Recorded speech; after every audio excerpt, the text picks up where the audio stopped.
সভা ছিল নতুন বাজারে, দুজন প্রার্থীর সমর্থনে মাননীয় মুখ্যমন্ত্রী এসেছিলেন। তো সেখান থেকে ফেরার সময় আমাদের ঠিক নতুন বাজার এবং অমরপুরের মাঝামাঝি চালাগাং মুখ, সেখানে একটি গাড়ি গুরুতরভাবে অ্যাক্সিডেন্ট হয়।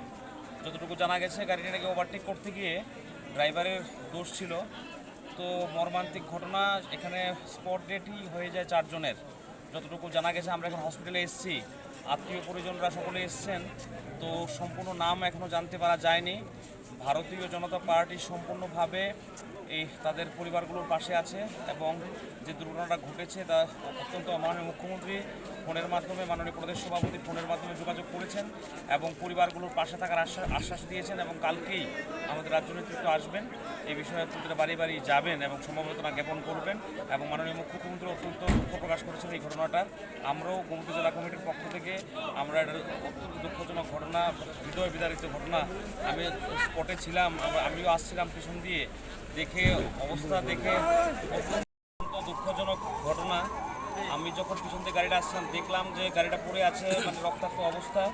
তো আমরা ভারতীয় জনতা পার্টির কার্যকর্তা সকলে আমরা অ্যাম্বুলেন্স এবং ফায়ার সার্ভিস দ্রুত এসছে। তার আগে আমরা অমরপুরে তাদের পাঠিয়ে দেওয়া হয়। 7জনকে গোমতী জেলা হাসপাতালে রেফার করা হয়েছে, তাদের অবস্থা আশঙ্কাজনক।